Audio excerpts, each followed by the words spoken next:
Kababayan, may isang event na dinaluhan si Bongbong Marcos and sandali ha.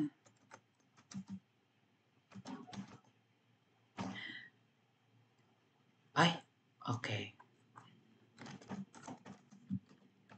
Hinahanap ko yung picture ng isang isinumpa na public official. Oh, okay, okay, okay.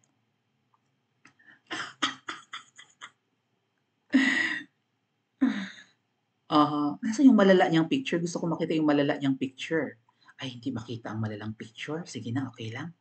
Ano ba yan? Okay, got it. Ayan. Sige, sige, sige. Oh, okay. Si Marcos Jr., parang may mga signs, mga kababayan, na may hindi magandang mangyayari kay Ngiwi. Kaya, anong tawag sa ganito? Omen? Omen, right? Omen? Signus? Whatever? Na baka kinakailangan mo ng lumayas or bitiwan ang pwestong kinalalagyan mo. Kasi baka maging dahilan to ng, 'di ba? Ng baka ang maging kapalit nito Marcos Jr. ay ang Hindi ko alam kung Teka lang. anong motibo nila. May sinasabi na naman si VP Sara. Teka lang. Baka mabuwis ang buhay mo dito, Marcos Jr. Kasi yung isang tinamaan ng omen or whatever that is, no, ay nategi. Alright? Pinost ko na to eh. At pinost din ni Kong Paulo. Dali, tingnan ko yan. Okay. Okay, got it. Na si Ngiwi Jr. ay pinagbabatok-batukan nga raw ng Philippine flag.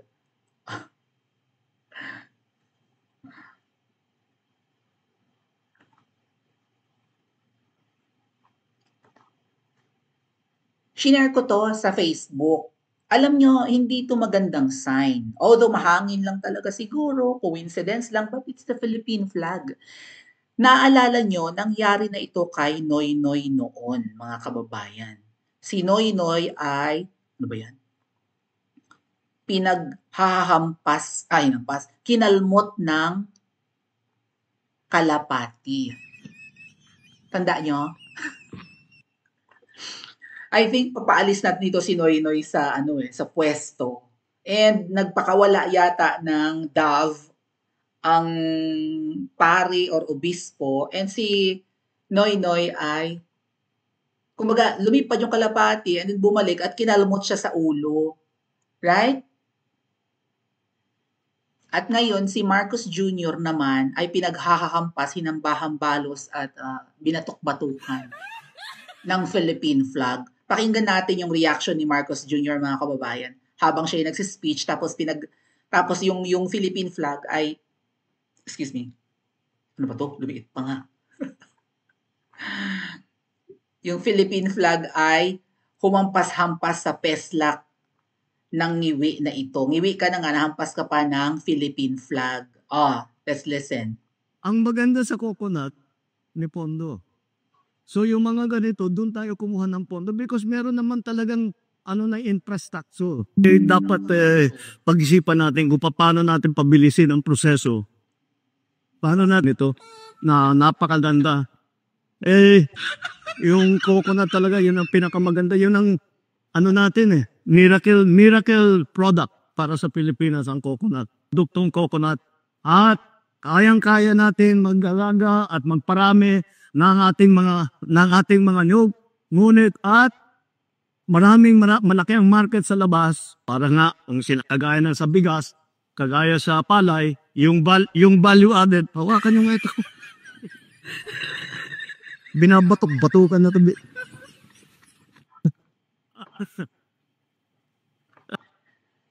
So habang nagsispeech, alam mo Ngiwi, hindi rin bukal sa loob mo yung hindi rin bukal sa loob mo yung mga pinagsasabi mo eh. Coconut ka ng coconut eh, halata kang elite.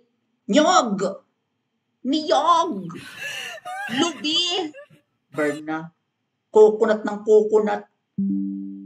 Hindi naman endemic lang sa Pilipinas ang coconut. Lahat ng mga tropical countries may nyog. O kaya kinahampas ng Philippine flag.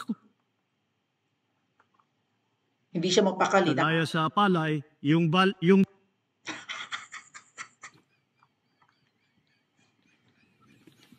Sama ng mukha ni Ngiwi nung nahampas ng Philippine flag. 'Di ba? Sign na yan. Sa tingin ko, signos na yan na bitawan mo na ang Pilipinas. Baka hagupitin ka ng mga Pilipino. Ang sinisimbolize pa naman ng watawat ay ang bansa natin, ang buong lahing Pilipino. Baka mamaya sa lahat ng kademonyuhan sa administrasyon mo, hindi na makapagpigil ang mga kababayan natin dyan sa Pinas. Baka hindi ilang watawat ang ihambalos sa'yo, baka pati flagpole. Kasi si PRRD nung nilalamok sa isang speech, di ba yun? Boyset kang lamok ka, nakakaaliw pa eh. Pero itong si Ngiwi Jr., well, nakakatawa ang nangyayari sa kanya hinahampas ng, it's the Philippine flag. The same with that dove na dumapo sa ulo ni Noy noon, right? Ibig sabihin, palayain mo na mga Pilipino sa kuko ng mga adik and corruption kasi noon hindi natin halata, di ba? Inutil ang Noy administration. Mas inutil itong isa. Hindi lang inutil, right? Saan napunta ang pera natin? Trillion yun taon-taon. Ang budget daw natin ngayon, para sa buong 2025, ubos na. Kaya nga mangungutang eh. Ubos na at ginamit na raw as campaign funds ng mga politiko. Ang GAA 2025 ay election funds. Kapag kayo tinamaan ng malalang bagyo dyan sa Pilipinas or whatever calamity there is, wala kayong huhugutin. Baka pati emergency funds nyo, pati contingency fund ng Pilipinas, ubos na. Yung mga reserbang pera kung sakasaka, saan kayo huhugot? Kapag kinailangan ng totoong pambili ng relief goods, pang-ayuda, pag tinamaan kayo ng malakas na bagyo, pag lumindol ng malakas dyan. Katulad nung nangyari sa Thailand. Wag naman sana. Sumasabog ang kanlaon. Nasa ring of fire tayo. Nag-alboruto noon ng Taal kay panahon ni Pangulong Duterte, ngayon nag-aalboruto ang kanlaon. 'Di ba isang nasa linya tayo ng ring of fire na yan sa Pacific. Connected itong mga butas mula sa ilalim ng lupa at kapag sumambulat ang bulkan, paano kayo? Baka yung Mayon nga, di ba, nag-i-erap-erap ng mga nakaraan. I think magkasabay sila halos or magkasunod ng Bulkang Taal ng panahon ni Tatay Digong. What if may ganyang mga calamities? O what if may malakas na bagyo? Ang lalakas ng bagyo pagpatak ng October hanggang December, lalo na November, December. Paano kung merong Yolanda ulit? Or kasing lakas ng Yolanda? Wala kayong huhugutin. Kasi puro nakaw ang nangyayari sa Pilipinas. Watawat na ang nagsasabi sa inyong hambalusin nyo yan. Yang inutil na yan at manloloko, mambubudol na yan. Ni hindi nga magpa-drug test.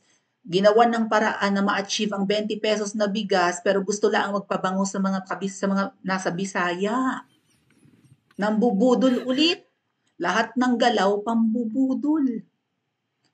Nagbibigay na ng sign ang flag ng Pilipinas. Hambalusin nyo yung inamoy-amoy na yan. Sipain nyo yan. Ano ang sabi ni Spokes Harry Roque? Hindi illegal. Hindi labag sa batas kung magpi-people power tayo. Kayo. Okay? Huwag kayong matakot. Tinatakot lang kayo ng mga double agents sa pumunta sa kung saan-saan man. Sasabihin kakasuhan kayo ng inciting to sedition or sedition. Kaya nga nangyari yung dalawang people power, 3 nga yun. Dahil binibigyan ng kapangyarihan ng saligang batas natin, nasa mga Pilipino, nasa kamay ng mga Pilipino, ang kapangyarihang mag-alis ng leader kung hindi ninyo gusto. Ayan na ang sign. Okay? Huwag kayong matakot. Huwag kayong maghintay hanggang 2028. Hindi nyo deserve ang hirap ng pamumuhay dyan sa Pilipinas. Binanggit ko na ba sa post ko or sa live ko na ang pinakamalaki nating export hindi coconut na nginangak-ngak ni ngiwi. Ang pinakamalaki nating export ay OFWs. Yan ang nakakalungkot. Ha? Mismong Pilipino ang ating pinakamalaking export.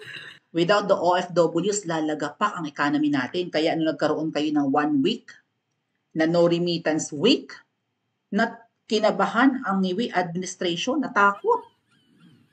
Dapat ulit-ulitin nyo yan. Kahit once a month lang. Right? Para mapilayan para lalong makita ang kabulukan ng ngiwi na ito. Kasi the moment na hindi kayo nagpadala sa Pilipinas, mag-iisip ang mga kamag-anak nyo bakit, magtatanong bakit. Kayo na ang magpapaliwanag. Kasi gusto namin ipakita na tayo ang may kapangyarihan. Na kung hindi dahil sa OFW, lagapak ang buhay sa Pilipinas. Hindi kakayanin ng mga sweldo ng kamag-anak natin. Okay? At ng hanap buhay ng mga kamag-anak natin sa Pilipinas ang mamuhay sa sarili nating bansa. Grabing paghihigpit ng sinturon para lang makaahon or makayanan yung hirap. Hindi natin deserve magdildil ng asin. Mag-ulam ng tuyo kahit masarap pa yan. Mag-ulam ng noodles at sardinas. We deserve better.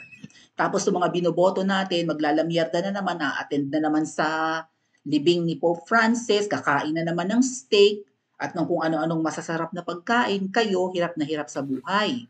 'Di ba? Patay na ang katawan ninyo sa paghahanap buhay, pagal na yung lalim ng term, 'di ba? Oh. Tapos tong mga to, alata mong burgis, anong coconut, niyog. Halata mo na elite, hindi naranasang mamuhay at makasalamuha ang mahihirap sa Pilipinas. Hinahambalos na ng flag. Ano pang inaantay mo? Sign na yun. Oh. Aantayin nyo pa ba na may mangyaring masama kay PRRD sa The Hague? Titiisin natin hanggang September na nandun siya? Preliminary pa lang yun, baka mamaya hindi yan makauwi. Oh, kailan kayo kikilos? Tinatakot lang kayo ng mga ahas. Binubuhusan ng tubig, ng malamig na tubig, ang init, ang galit ninyo. Pero ikaw ngiwi, may hangganan ang pagtitimpi ng mga Pilipino. Okay? Hindi nila ramdam ang pagmamahal mo the way na minahal ni PRRD ang Pilipinas. Okay? Hindi mo nga kayang siputin ang mga OFWs pag pumupunta ka abroad eh. Wala kang kaluluwa, wala ka ring puso. Agree ba kayo mga kababayan? Pa-comment po sa comment section at mag-like and subscribe din po kayo.